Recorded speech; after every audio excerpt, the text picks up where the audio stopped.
Claro.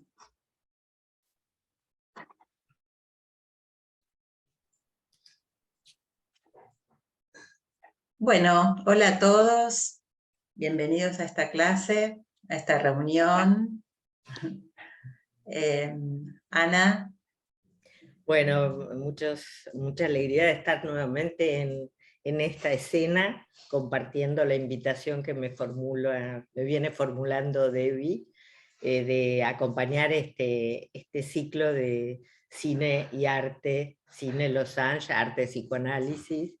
Y bueno, buenos días para todos, y espero que si los que pueden poner la imagen la ponen, está bueno porque nos permite como una proximidad mayor. Por supuesto, si pueden, ¿no?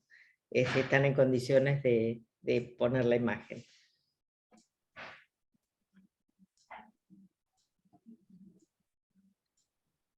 Bueno, en principio, algunas cuestiones, además de la bienvenida, algunas cuestiones organizativas. Les contamos que ustedes van a tener la posibilidad de para mandar un mail y recibir un mail con la película, así la pueden ver. La película se llama Shine en inglés o Claroscuro en la traducción, y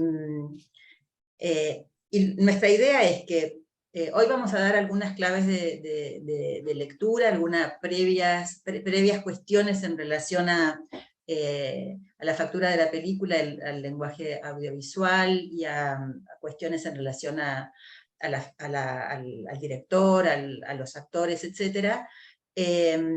Tienen toda esta semana para ver la película. Una de las cosas que se nos ocurrió para la segunda reunión, que va a ser el próximo lunes, es que ustedes, luego de ver la película, si tienen alguna pregunta, algún comentario para hacer en relación a la película, que nos lo quieran hacer llegar, estaría muy bueno que por lo menos hasta el domingo, nos hagan llegar por mail esas preguntas. Yo no sé si les damos el mail nuestro, así directamente estamos como en contacto, y entonces en la próxima reunión podemos retomar esas preguntas o esas cuestiones que hayan surgido para desarrollarlas, además de lo que tenemos pensado en desarrollar en la clase. Así que esta sería la idea. Voy a escribir en el chat.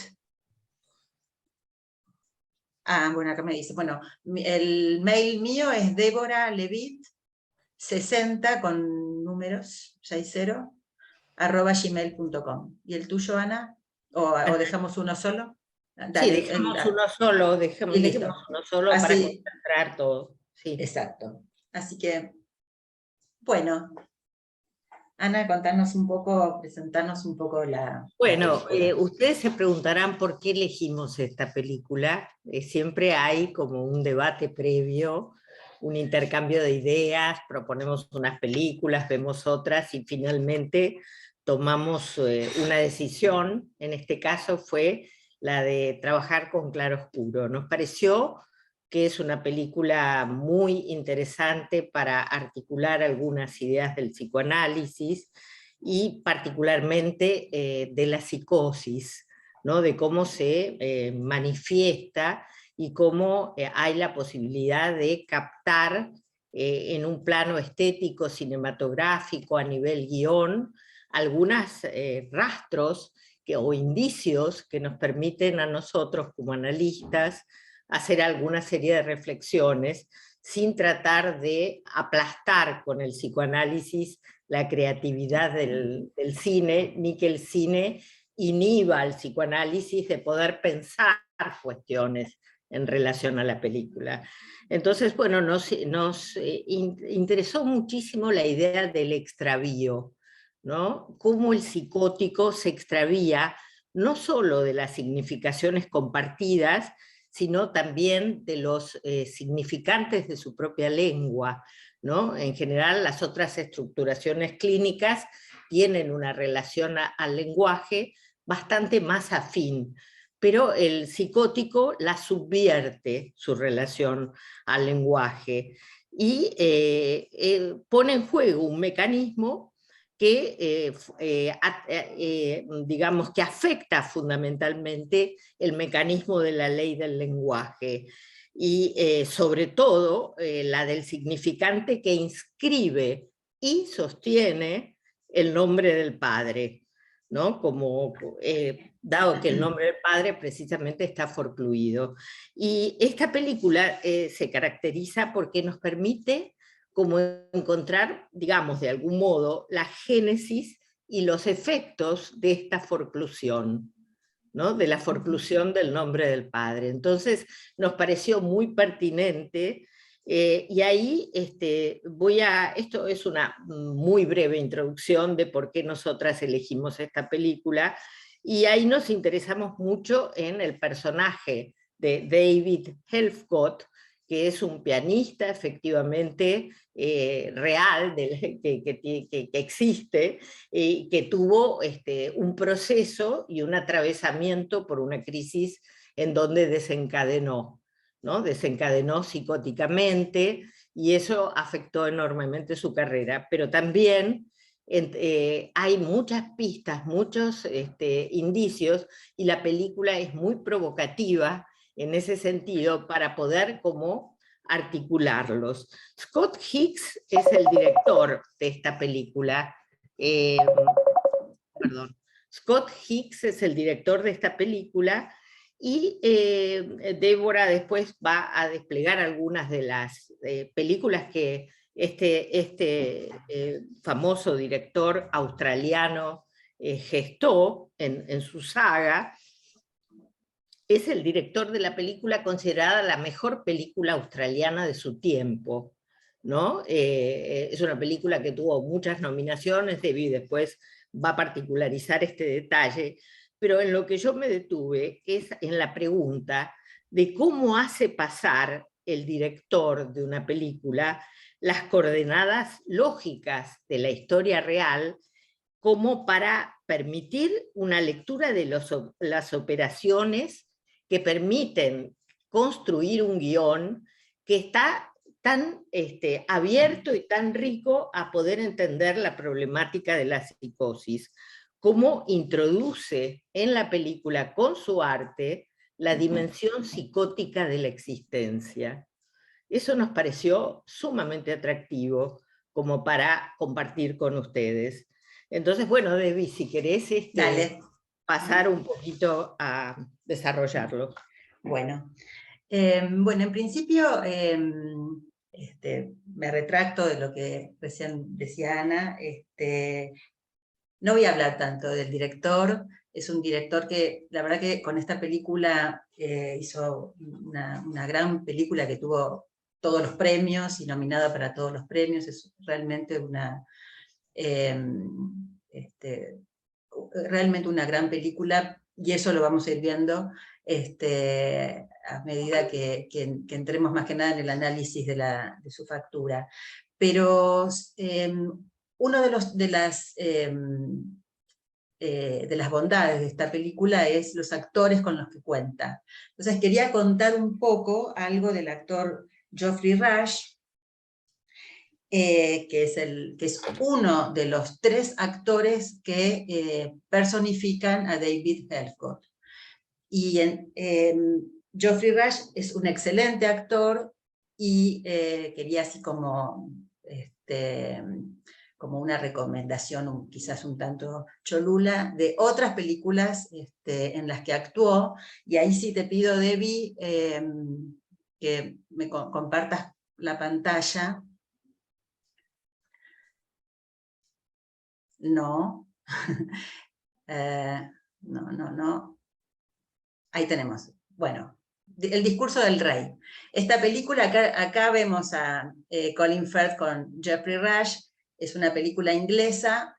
También es una película biográfica, y que en donde es la historia del del rey Eduardo, que tenía una dificultad en la pronunciación, y tiene que dar discursos, y Geoffrey Rush es el médico que lo trata, el fonoaudiólogo que lo trata, y que es como un coach. Una hermosa película, y que es muy recomendable, porque además también trata sobre toda la problemática del lenguaje, y de cómo cómo tiene que hacer un rey para, con sus tratamientos, ¿no? Cómo tramita también la transferencia con sus médicos. Así que es una película que vale la pena para el público psicoanalista que tenemos acá siempre en el Centro 2. Pasan un poquito más. Bueno, acá hay otro afiche. Esta película es una película de época, con excelentes actores, Geoffrey Rush y Emily Watson, y trata sobre la función de la escritura y de la literatura y de la lectura en la época del nazismo. Es una película muy recomendable, y esta película creo que está en Netflix. Hay otra película, Kills, Palabras que Matan, ahí está. Esta película, me parece que hay otro afiche que es en castellano. No, está bien.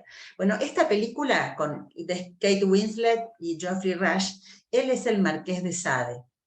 Letras Prohibidas es el nombre en castellano, y me parece que es otra de las películas que los psicoanalistas no podemos dejar de ver, luego de todo el trabajo que hizo Lacan con Sade, y porque además también pone en cuestión los dos planos, del plano de la realidad y el plano de la escritura, ¿no? Y cómo el Marqués de Sade fue juzgado a partir de lo que él escribía, juzgándolo como que la escritura era en sí misma la perversión, ¿no? Y justamente esta historia pone un poco en cuestión, ¿no? el hecho de que si la perversión está más en el plano del acto o en el plano de la palabra escrita, de lo sublimado.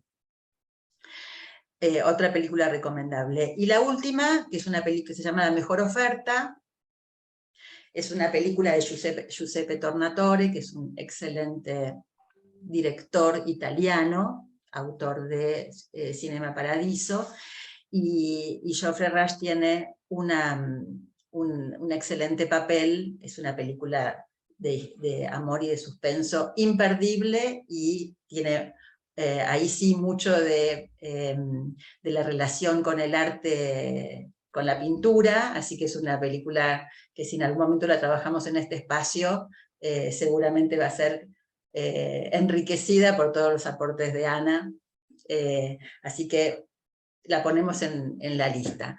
Bueno, listo. Esto era para contar un poco la trayectoria de este actor, que es... ya podemos dejar de compartir pantalla. La verdad que el actor creo que es una parte sumamente importante en esta película. Todo lo que hace Geoffrey Rush para poder meterse en ese personaje. Otra de las virtudes que tiene Geoffrey Rush es que en cada película que lo vemos es algo totalmente diferente. Ahí uno ve cómo él construye los personajes. No es él actuando de el Marqués de Sade o él actuando de David Helford, que nos sucede muchas veces en el cine, que nos cansamos ya prácticamente de ver al actor haciendo distintas cosas y escuchándolo siempre con su voz. En realidad, lo que tiene que hacer Geoffrey Rush en esta película es en principio una modificación en cuanto a la posición de su cuerpo, a la forma de hablar, a tomar ciertos elementos del personaje, como por ejemplo el cigarrillo, está constantemente fumando, el temblor de sus manos, de su cuerpo. La forma de hablar es muy particular porque, retomando esto que planteaba recién Ana en relación al lenguaje, en relación a la lengua, al cómo decir, pareciera que no hay corte entre las palabras. Él tiene un discurso casi holofraseado, no para, no hay intervalo, y dice oraciones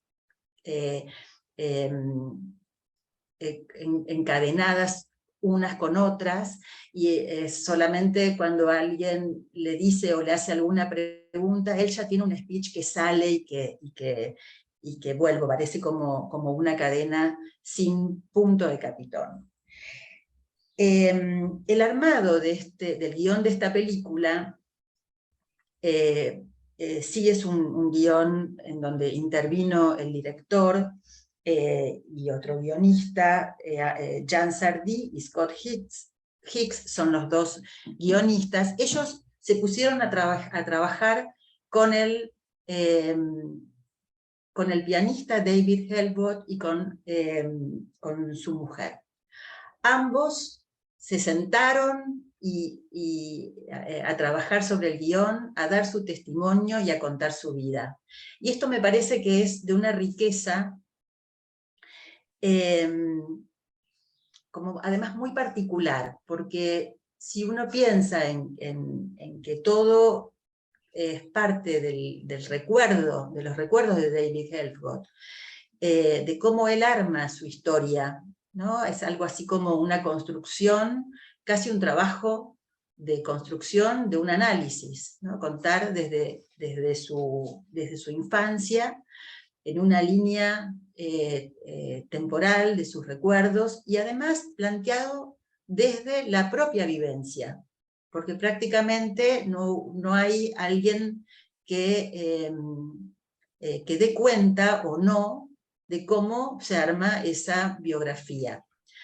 Esto lo digo algo así como, no como para hacer un spoiling, se dice, spoilear, sino como un dato, que hay algunas escenas, una en particular, que uno no sabe bien si es una alucinación. No hay un tratamiento distinto para la escena, pero uno puede preguntar si esto sucedió o no sucedió, ¿no? Entrando en la trama ficcional de la historia. Entonces, bueno, en realidad pudo no haber sucedido y pudo haber sido parte de un delirio de David Helfgott, que es el protagonista y a su vez quien narra esa historia. Pero no importa, porque es parte de lo que él registró de algo que le pasó, que pudo haber sido una escena, una secuencia de su vida o una situación alucinada. Y que esto lo podemos saber a partir de la estructura.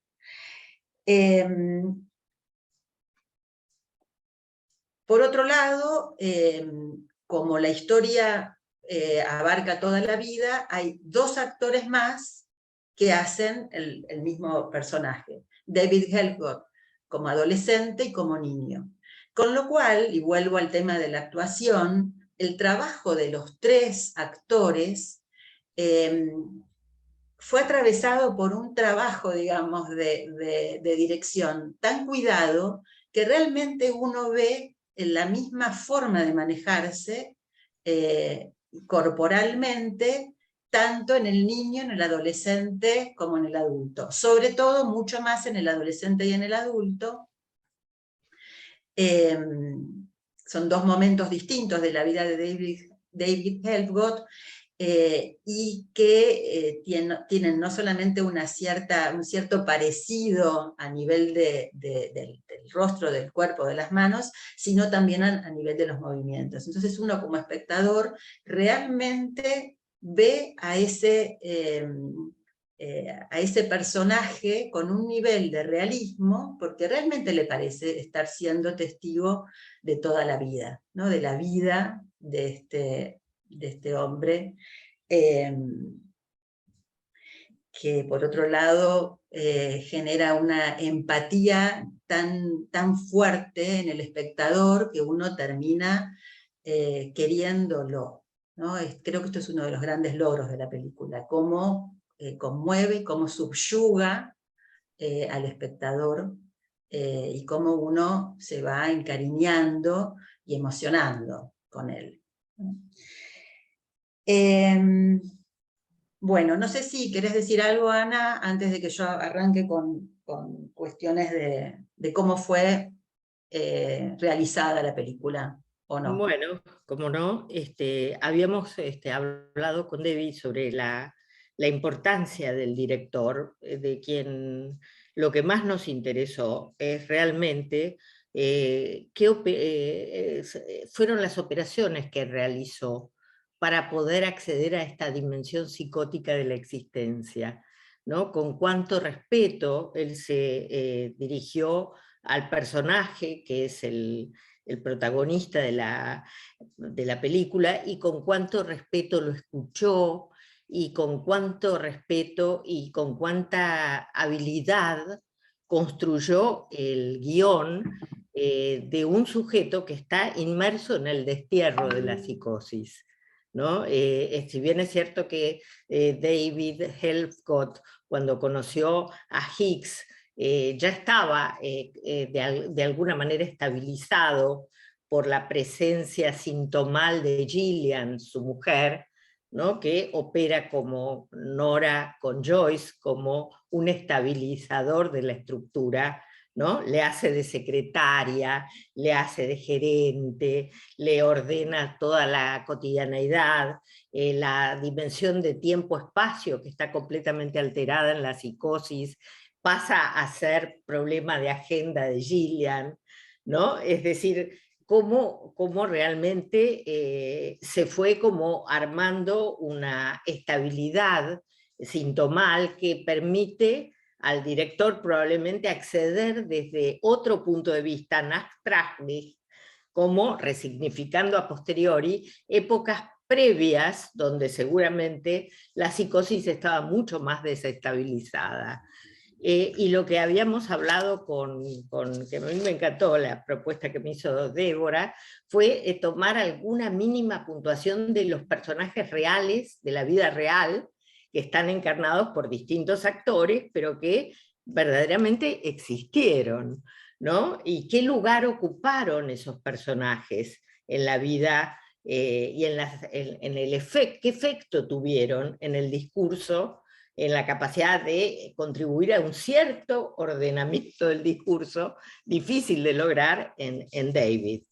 Bueno, esos personajes, bueno, por supuesto están Peter, que es el padre, que es, digamos, el coprotagonista de esta dupla narcisista que desencadena finalmente, ¿no? Pero el padre Peter Helfgott es un personaje de la vida real, muy interesante, que tiene su propia historia, su carga de leyenda, porque indudablemente una familia judía que emigra a Melbourne, pero que trae toda la carga de los episodios de la Shoah, de la Segunda Guerra Mundial, que están aludidos muy tangencialmente por la pareja parental. Incluso es el único momento en donde aparece el uso del idioma alemán entre ellos, ¿no, Debbie? No, si no me equivoco. Sí, Es sí. cuando en un momento de desesperación interviene el padre y la madre le contesta en alemán que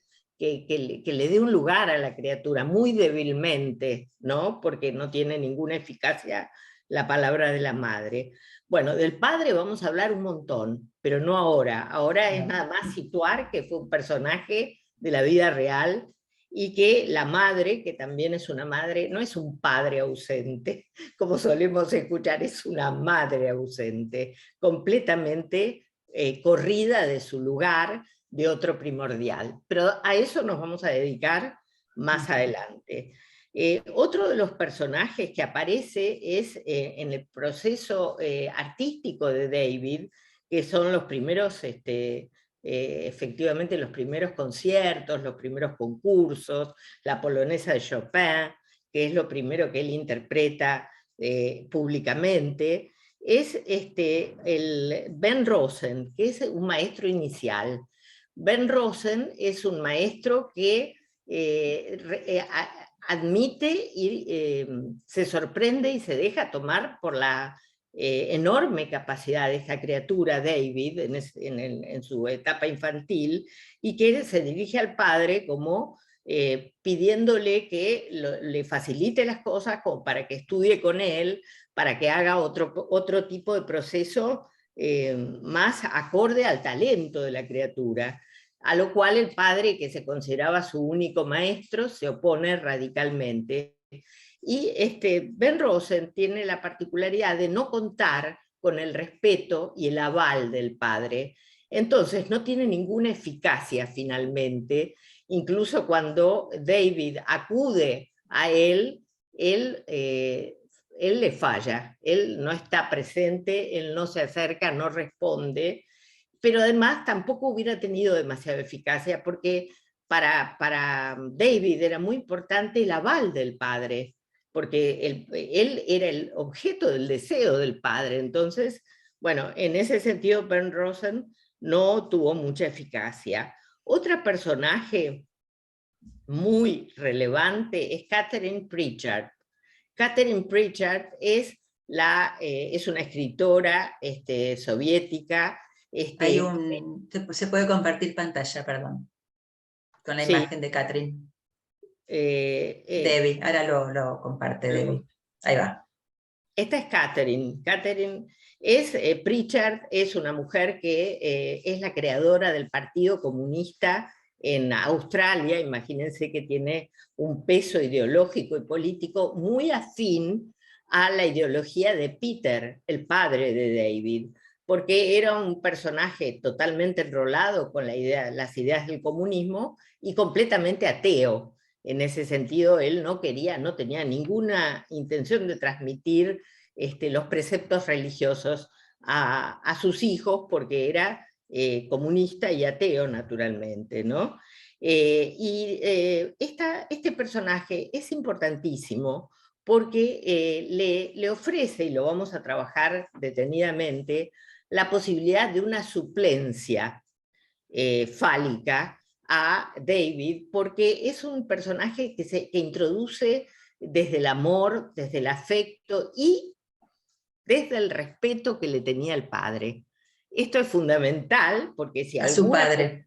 Claro, a su propio padre. hace de pasador, por única vez en la película, de algo de criterio de autoridad y respeto a la figura de Catherine Pritchard, que precisamente él respetaba profundamente. Y Catherine se enamora de la musicalidad y de la capacidad interpretativa de David, y David se enamora de la riqueza literaria y de las historias y los relatos de Catherine. Yo creo que, bueno, me reservo una anécdota muy central para la próxima clase, que arma este juego propiciatorio de algún nivel de estabilidad en la metáfora paterna, si es que pudiéramos prefigurarlo así, con mucha libertad, ¿no?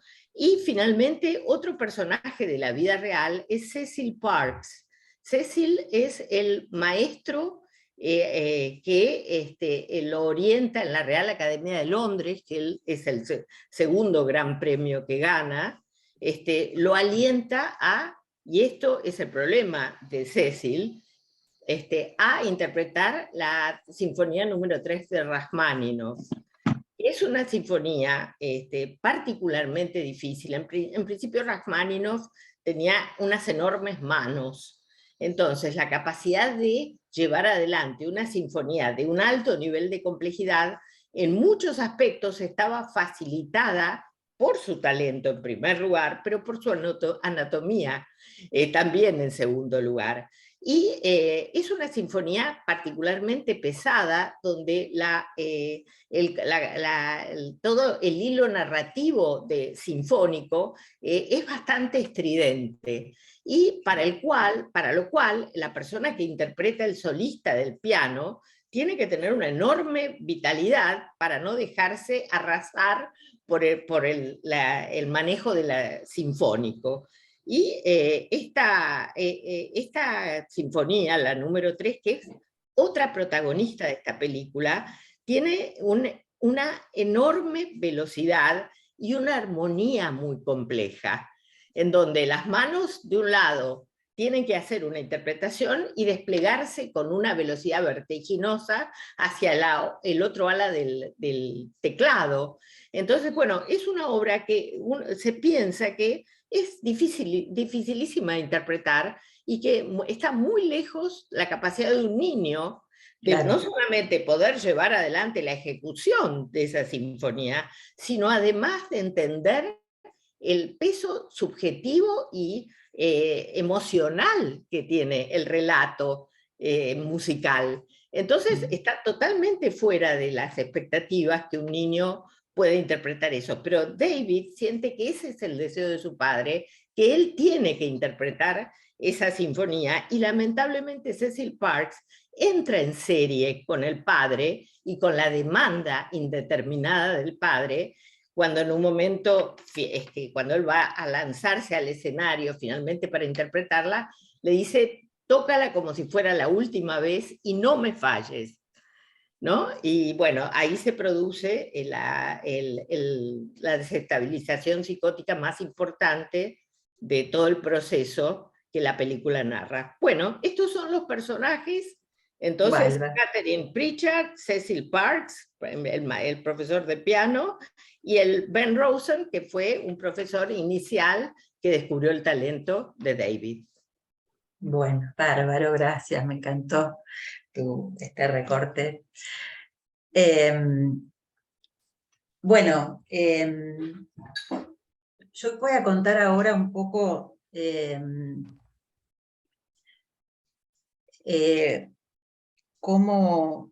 qué pasa, ¿no? Cuando un director, de hecho, este director arranca incluso con el guión, con el armado del guión, pero además cómo va decidiendo y cómo va pensando contar la película, cuáles van a ser los recursos que va a ir utilizando para contar cada escena, y cómo va a lograr plasmar, ¿no? Convocando al espectador y produciendo el efecto que realmente tiene que producir. Y creo que en esta película lo ha logrado con creces. Es una película que cuenta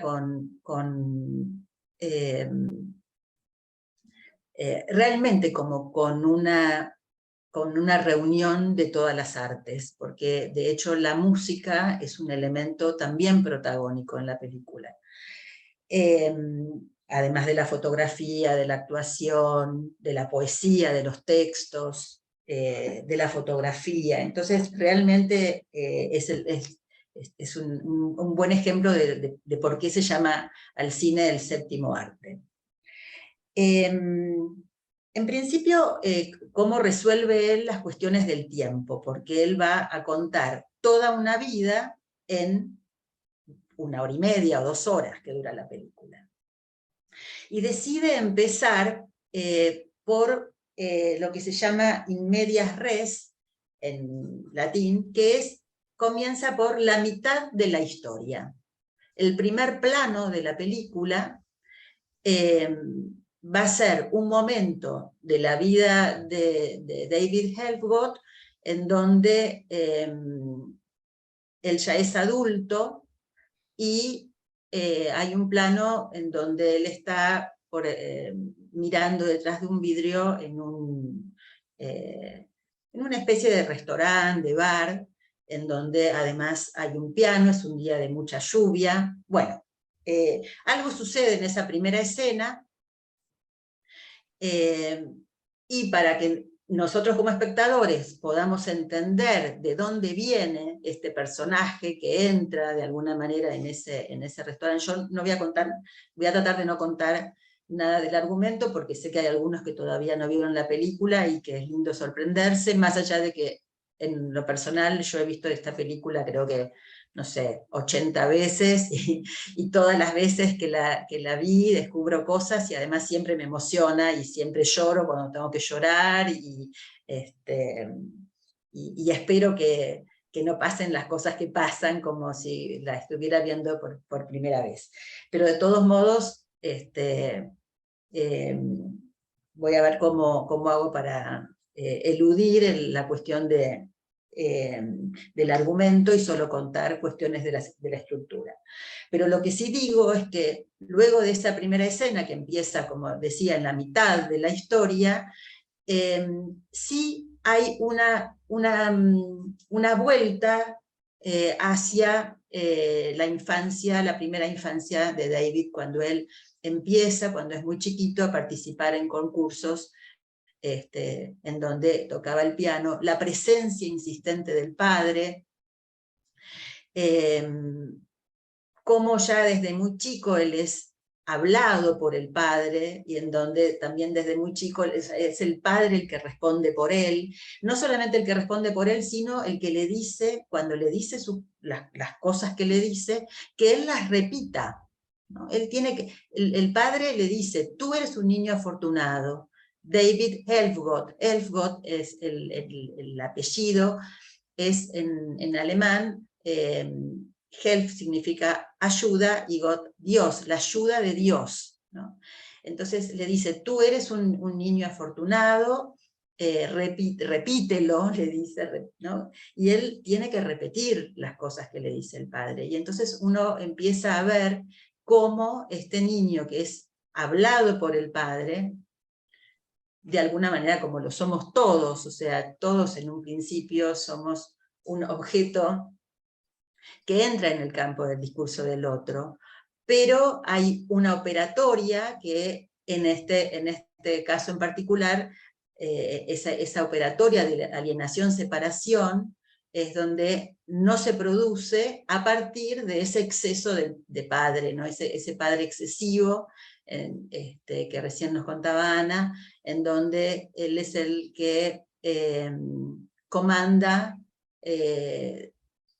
todos los actos de ese niño, y en donde nunca le permite, le otorga la posibilidad de esa desalienación, ¿no? No le permite la posibilidad de un intervalo en donde él pueda aparecer como sujeto. Volviendo a la cuestión del tiempo, entonces, bueno, aparece este tiempo no lineal, que casi uno podría decir que tiene esa lógica de la atemporalidad del inconsciente, y en donde de alguna manera las secuencias se van ordenando y van produciendo un sentido nuevo, porque uno puede leer el orden de las secuencias en una película como hace una lectura del discurso, y en donde el orden de una secuencia tras otra van produciendo el mismo sentido que produce el orden de los significantes en la línea significante. Y ahí nosotros vamos infiriendo cómo, a partir de lo que pasa en una secuencia, esto produce un efecto de causalidad en la siguiente. Y así es como vamos como espectadores leyendo un poco todo lo que sucede en la historia, en su historia de vida. En algún momento vuelve esa primera secuencia, llegamos a esa primera secuencia en lo temporal, y después va a seguir desarrollándose otra parte de la vida. Acá, Pablo, creo que escribiste que esto, media res, significa en la mitad, ¿no? Hacia la mitad de las cosas, quiere significar. Bueno, ahora sí te voy a pedir, Debbie, si podés compartir pantalla. así como en la película de Scorsese, creo que habíamos trabajado también en este espacio, que yo creo que Scorsese hace como realmente como un festival. Acá está el actor que representa a este profesor que recién Ana había hecho referencias, que es Cecil Park. ¿No es Cecil Park? Sí, John Gielgud. Claro, exacto. Es un actor de aquellos ingleses. Y acá está con David Helford, adolescente. Lo que estaba, retomo un poco lo que estaba comentando en relación al uso de la cámara y al trabajo que hace este director con los planos. Y decía que, bueno, que así como en la película Apuntes del Natural, uno puede encontrarse como un manejo hermoso de la cámara de Scorsese, en esta película también lo encontramos, y lo que me parece interesante es que no es un uso de cámaras puestos como para parecer moderno, para parecer interesante, sino que todos los planos están puestos al servicio del relato. Hay planos muy cercanos, o sea, un plano corto, como en este caso, este es un primer plano de una conversación que tienen David Helford con su maestro, donde él lo está preparando para el concurso. Y entonces tenemos una cámara que toma planos como muy intimistas, ¿no? Porque hay una conversación muy íntima entre ellos. Lo que queda afuera es algo que nosotros, digamos, no podemos ver, porque no hay un plano, en este caso no hay planos amplios, y creo que tiene que ver un poco con esa relación que entre ellos dos se arman, ¿no? Algo así como que hay algo entre ellos dos y lo que queda afuera y no importa. En David Helford, un poco por la falta de registro que él tiene de lo que pasa, justamente por su estructura. Y en el caso del profesor, haciendo un poco oídos sordos a lo que le dicen sus compañeros, sus colegas, donde le dicen que este chico es un chico bastante perdido y que no vale la pena apostar para su genialidad. Entonces ambos, de alguna manera, ponen ese corte a lo externo. Y entonces en esta forma de filmar, lo que hace el director es acompañar ese sentimiento, esa relación de ellos dos y con lo otro que queda afuera. A ver, pasemos a otra. Este plano es una parte de la época en que David Helford está con su padre, asiste a unas reuniones en donde él es un poco el niño mimado, y aquí está, aquí, en esas reuniones donde se va a encontrar por primera vez con la escritora. Y en el otro plano también tenemos acá esa relación que él va a tener, esa relación que va a tener con Catherine, ¿no? En donde ella lo apaña, en donde ella es una figura importante, es una de las pocas personas que lo abrazan a David, ¿no? David tiene una carencia de abrazos y él lo ubica. Y hay aquí lo tenemos a Geoffrey Rush, por eso elegí las 3 fotos en donde él está como de una manera con una forma postural muy similar con los 3 actores, siempre encorvado hacia abajo, siempre fumando. Y ahora tenemos una foto, la última de David, cuando es el niño David, también con sus anteojos y tocando el piano. A mí me pasó algo por eso queríamos, hay una foto, yo trabajé esta película durante muchos años en la facultad. Si bajás un poquitito hay unas fotos como personales. Y hubo un año que viajé a Berlín y me encuentro, además viajé creo que en la mitad del cuatrimestre, cuando acababa de trabajar esta película con mis alumnos, y encuentro este póster en la estación. Fue el 17 de mayo, ¿dónde está la fecha? Acá está, 16 de mayo del 2011, y ahí está David Helfgott Living Concert. O sea, él estaba tocando en esa época, y esta era el afiche publicitario. Y hay un parecido muy importante entre David el actor que lo representa, y hay una anécdota muy linda, que fue cuando él fue a recibir el Oscar por esta película, fue David Helfgott, y también lo aplaudieron, y fue una situación muy, muy, muy emotiva. Yo estoy más joven ahí. Y otras fotos que traje también de esa misma época, también ahí estoy como medio... Esta foto que también saqué en ese momento, también fue en el mismo viaje, y tiene que ver, porque después cuando vean la película van a ver que hay una escena, aquí muy cerca, este es Trafalgar Square, y aquí muy cerca, estos son los leones que están en esta calle, y muy cerca está la Escuela Real de Música. Y hay una escena que está filmada acá, y por eso aproveché para traerla. Listo, ya está, ya se puede dejar de compartir.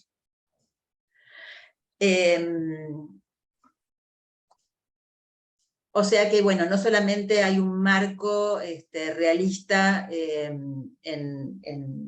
dentro de los personajes de la película, sino también en el entorno, en el lugar donde se filmó.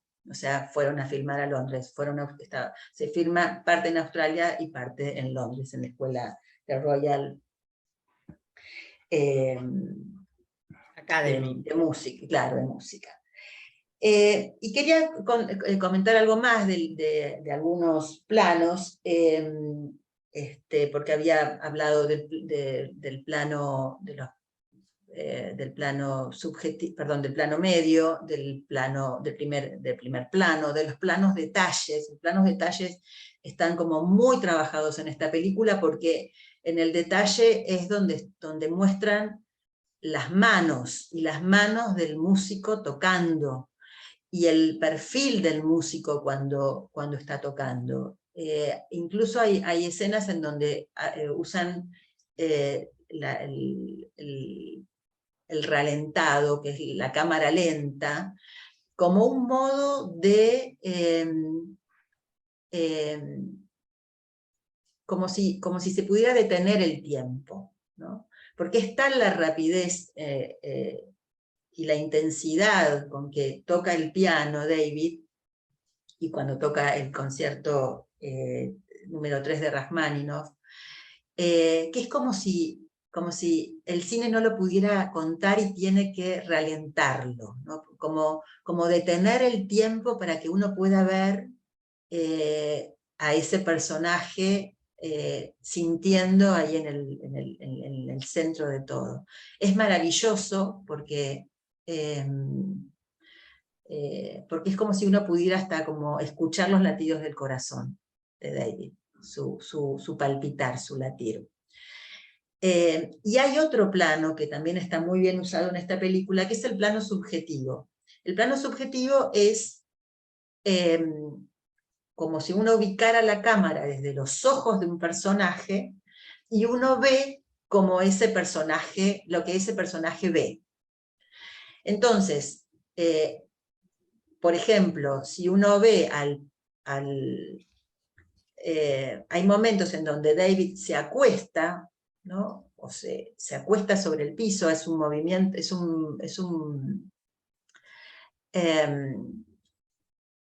como como un movimiento que él hace cuando es pequeño, como ubicarse en una posición fetal, que también lo hace en un momento cuando es adolescente, da una sensación de mucha vulnerabilidad, y se acuesta, se acuesta en el piso, y él ve las cosas de costado. Entonces la cámara, cuando está acostado en el piso, es como si el mundo a él no pudiera como sostener las mismas categorías de la perspectiva, casi como lo que decíamos el otro día con Ana, que es como si no existiera la esquicia entre el ojo y la mirada. Él no puede sostener el mundo tal cual es, sino que cuando él se acuesta, su mundo también se le acuesta y se le pone de costado. Y esto está contado en esos planos subjetivos que hace el director con la cámara. Me parece que hay una foto cuando él está acostado. De todos modos, ustedes lo van a ver. A ver, cuando... No, acá no. Cuando él es joven... Bueno, no importa. Ya lo van a ver en la película, porque además yo quería contar esto de ciertos elementos que aparecen en general en las películas, y en esta película en particular. Los elementos son esos objetos que el director repite, son objetos propios del director, y que van apareciendo tanto en la escritura como en el cine. Y en este caso, bueno, están muy vinculados a la historia y a la metáfora, a ciertos elementos que metaforizan aspectos de la vida de David. Por ejemplo, bueno, la lluvia, como había contado antes, el agua, el sumergirse en el agua, el casi no tener registro del agua, de la lluvia y del frío, ¿no? Los gatos, el gato y el león, ahí aparecieron los leones de Trafalgar Square. El cigarrillo como un elemento que siempre está y lo acompaña, también es un elemento. El vidrio, ¿no? El vidrio no solamente, el vidrio representa la fragilidad de su psiquismo, y también representa la transparencia, ¿no? Esa falta de límite entre el adentro y el afuera, y planteado desde algo transparente. Los anteojos también son cristales, y la rotura de los anteojos también representan la fragilidad de su mirada y de su psiquismo. Bueno, seguramente por ahí ustedes cuando vean la peli van a encontrar algún otro elemento que se repite. Hay algo también en el decir, como esto, no solamente de las frases sin corte, sino también la literalidad en el decir, como esta estructura literal del lenguaje lo va representando todo el tiempo, y va mostrando cómo él no entiende lo que pasa, ¿no? Hay un momento en donde una chica le dice, qué lindas manos que tenés, ¿no? Y se lo dice obviamente como un modo de elogiar su virtuosismo para tocar el piano. Y él se mira las manos y le dice, ah, vos también, ¿no? Como sin poder entender la metáfora. Y hay toda esta cuestión con la literalidad, está presente en el texto a lo largo de todo su tiempo y su forma, su modo de hablar. Bueno, Ana, te cedo. Bueno, yo estaba pensando, escuchándote, y qué rico que es entrar en una película, que esa es nuestro pattern, nuestra molde de trabajo, ¿no? Justamente Debbie, del Centro 2, nos decía que no sabía si había que o no presentar la película. en la primera clase, ¿no? Fue una pequeña anécdota que me permito incluir como parte de nuestro relato.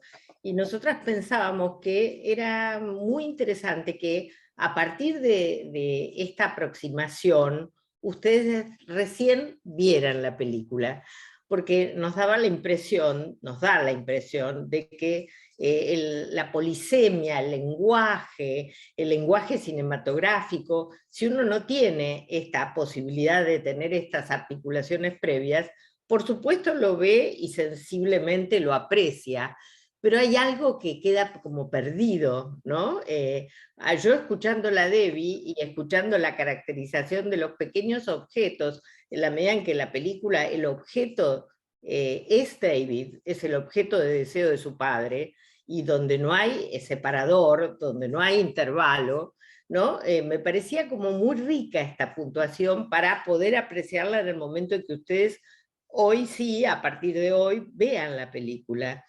Respecto de las cuestiones que, lo que debo decir, lo que Débora decía, y que pone en evidencia la película, es el fracaso en la entrada de la significación fálica, ¿no? En la medida en que el nombre del padre no está bien abrochado, bien articulado, la significación fálica patina.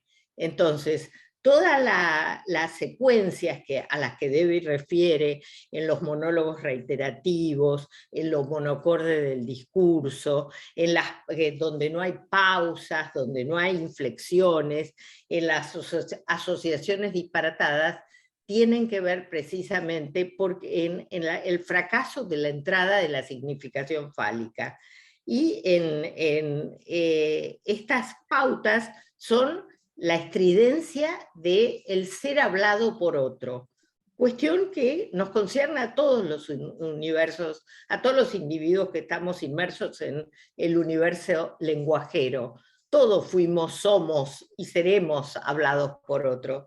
Pero acá lo que está coagulado es el discurso del padre, que no tiene fisura, no tiene ansia, no permite que algo del orden del vacío entre, y no permite que se articule por una operación, que es el nombre del padre, es al deseo de la madre. Como el deseo de la madre le es significado al sujeto, no se produce esa operación, y no se produce ese punto de capitoné. Entonces las remitencias no son fálicas, y el discurso es completamente metonímico, ¿no? Esta cosa de una secuencia sin cortes, ¿no? Donde lo que la metáfora fálica no permite armar es la polisemia del lenguaje, ¿no? Entonces la literalidad marca al sujeto psicótico en cada uno de sus decires. Este es un tema central que vamos a ahondar la próxima clase,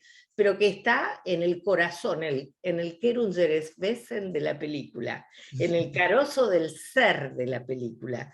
Porque si algo se muestra es justamente que no está operando la significación fálica, ¿no? Y es tan elocuente y es tan claro el modo en que eso ocurre, y los decires del sujeto son tan evidentes de ese fracaso de la significación fálica, que eso nos va a resultar muy interesante. Otro punto que vamos a tomar en relación a lo que nos propone esta película es que el nombre del padre es un lugar que no tiene ni sexo, no tiene sexo. Entonces, si lo ocupa el padre, lo ocupa la madre, lo ocupa una biblioteca, lo ocupan los maestros, el que lo ocupa, al que le caiga el sayo, que se lo ponga, ¿no? En el sentido de que el otro del universo simbólico para David no es la madre está totalmente corrida de ese lugar, y el padre es el que ocupa ese lugar materno, donde ustedes saben que esto se trabajaba mucho como con esta idea del capricho de las épocas primigenias de la subjetivación, donde la presencia materna es una presencia caprichosa, arbitraria, que no tiene borde, que no tiene límite, y a la que el nombre del padre, que es un operador lógico y no es una persona, le pone coto, ¿no? Entonces, en esta película lo que se pone en evidencia es que el que no tiene límites, el que en esa operación de alienación entrampa a su hijo para que le repare su propia castración simbólica por las maniobras de su propio padre, tercera generación, ¿no? Que desencadena en una psicosis, tercera para arriba y tercera para abajo, digo, ¿no? El abuelo, el padre, el hijo, ¿no? El abuelo tiene operaciones que ejerce sobre el padre que predestinan, de alguna manera, hacen prever la catástrofe simbólica que va a ocurrir con el hijo, ¿no? Es decir, eso también es otra cosa que nos vamos a detener a trabajar. Y la otra cosa que me parece interesante es cómo esa operación de separación la ejerce Catherine, ¿no? Catherine Pritchard, es decir, a través de la posibilidad de escucharlo, de abrazarlo, de poner en evidencia el deseo que le despierta, y le permite hacer una operación supletoria, fallida de alguna manera, del nombre del padre y enfrentar al padre de alguna forma. Todos son temas que vamos a desplegar en la próxima clase.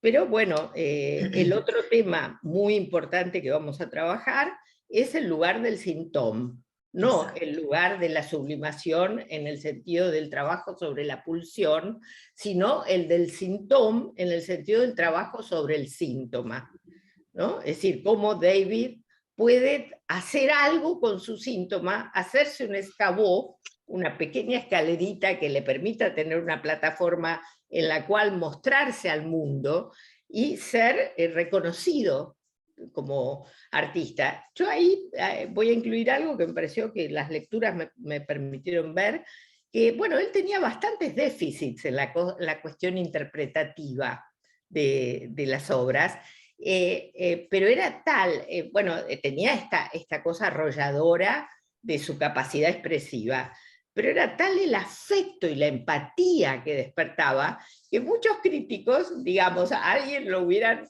asesinado y a él se la dejaban pasar porque era algo de la transmisión superaba los obstáculos técnicos. Era tanto lo que él podía como comunicar y expresar a través de su arte que dejaban de lado un poquito estas dificultades técnicas, que él estuvo 10 años sin tocar el piano, inmerso con efectos de electroshock en clínicas psiquiátricas, y naturalmente, probablemente mucha de su aptitud también sufrió el embate del electroshock. Suponemos que eso era tenido en cuenta, pero no era determinante. Así que bueno, nos espera en la próxima clase sumergirnos en cuestiones bien interesantes del psicoanálisis en relación a la mirada sobre la psicosis. A mí me parece, retomando esto que vos decís, una pregunta que se desprende, ¿no? ¿Cómo pensar que no hay significación fálica en alguien que es tan virtuoso en un arte, en este caso en la música, y que justamente uno piensa que la música, el arte, como aquello que está en el plano de lo que no sirve para nada, ¿no? Como dice de alguna manera Lacan, y que y que justamente es lo que le da brillo a él, ¿no? Entonces, por eso está bueno pensar qué pasó ahí con lo fálico, cuando uno piensa que lo fálico es el brillo, es Agalma, y sin embargo hay algo que acá no operó, y además me parece interesante porque la película se llama Shine, y porque en la traducción, claroscuro, también hay algo interesante, a pesar de que es una traducción que no es fiel, porque shine significa brillo, y claroscuro, al contrario, contiene no solamente la claridad, sino la oscuridad, pero me parece que también produce un sentido para pensar, que yo como que propongo también a todos que pueden pensar sobre esta cuestión, sobre el título de la película, sobre ambos títulos de la película. Pero Me parece sí, interesante en nuestro conversatorio decir que, bueno, que algo parecido pasa con Joyce en relación a la famosa pregunta por la locura de Joyce, ¿no? Joyce puede realmente hacer del lenguaje su instrumento, cuando en realidad había un error en el anudamiento de su estructuración clínica, ¿no? Que se corrige en el lugar del error, la problemática sintomal. Pero bueno, como cierto tipo de... Todos tenemos cierto tipo de falencias en la inscripción de la significación fálica, por eso somos neuróticos también, ¿no?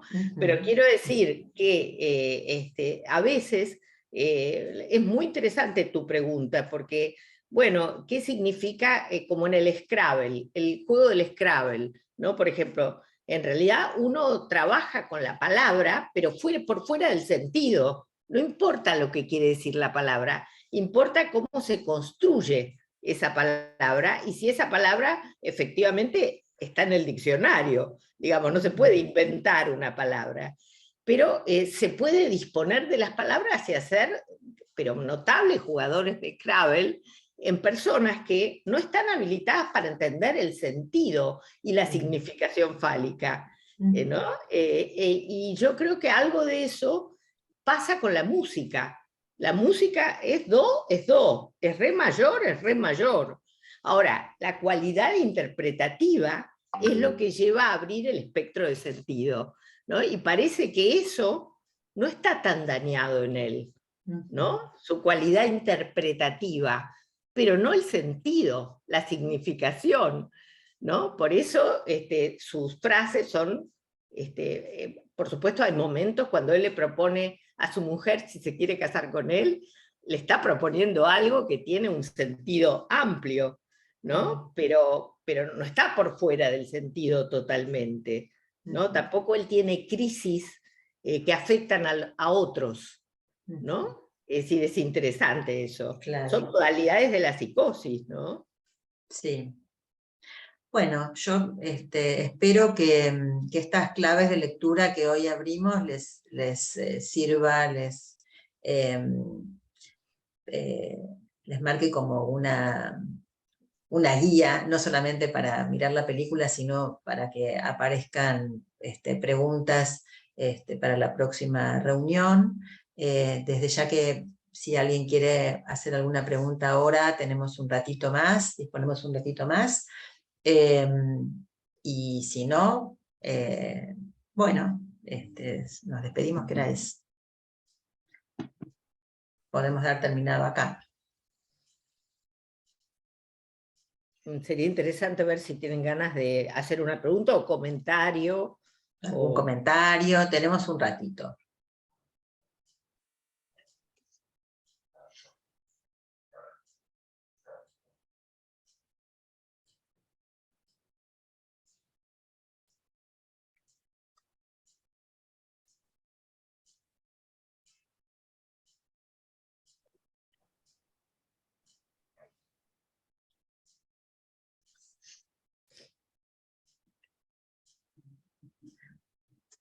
Pablo levantó la mano.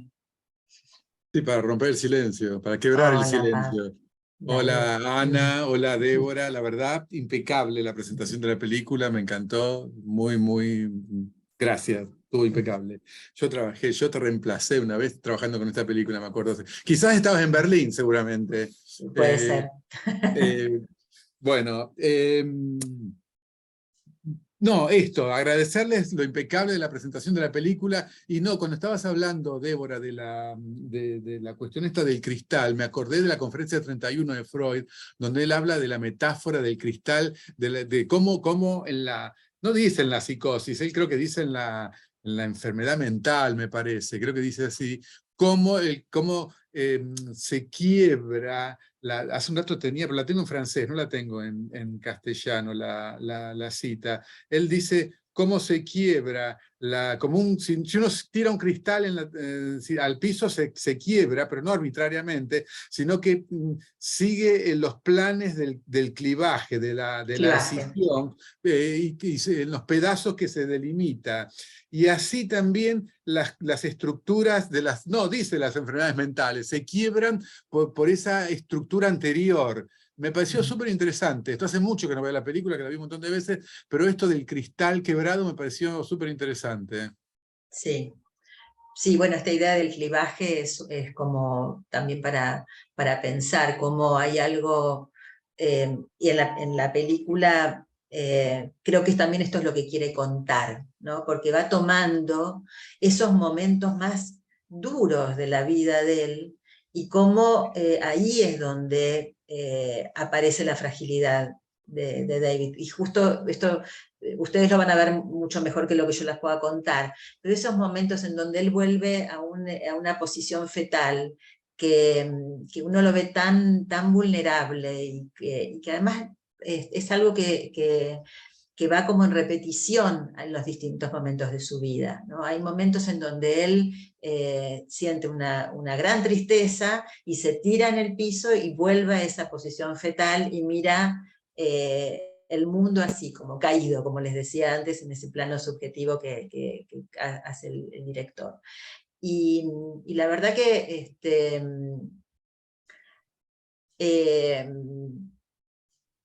creo que eso es lo emocionante y que se logra en el espectador, y también, como decía Ana, yendo a la vida real de David Helfgott y a los críticos de arte que han escrito sobre su performance, y que, bueno, también me parece que contemplan esto, que está contemplado acerca de toda esa fragilidad y esa emotividad, que lo hacen también un músico diferente, ¿no? Porque cada músico tiene su impronta y algunos por ahí.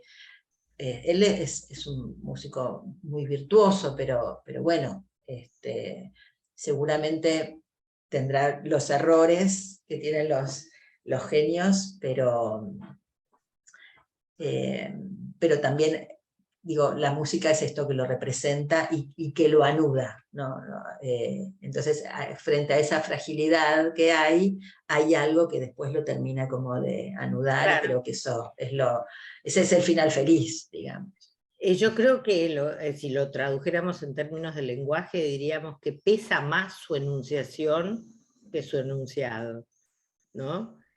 Tiene la capacidad de transmitir algo con una enorme enunciación para el otro, ¿no? Que el otro capta, ¿no? No queda en una formalidad rígida, interpretativa, impecable, digamos, sino que hay algo que se desfasa. Bueno, decían que Rachmaninoff también, de pronto inventaba un poco cuando tocaba, ¿no? Es decir, hay momentos como que hay una cierta autorización a la fuga, ¿no? A salirse de la partitura.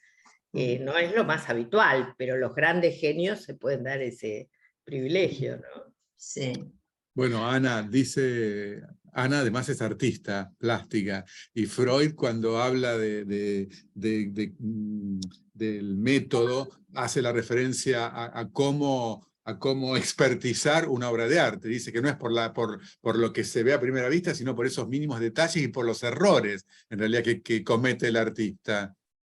Exactamente, así pasó con el Miguel Ángel, ¿no? Que las uñas, de cómo estaban articuladas las uñas y las orejas, podían determinar la verdad o falsedad de una escultura. Era por los pequeños errores, ¿no? Claro. Que había. Entonces decía, esto es falso, ¿no? Este artista no hacía estos errores, ¿no?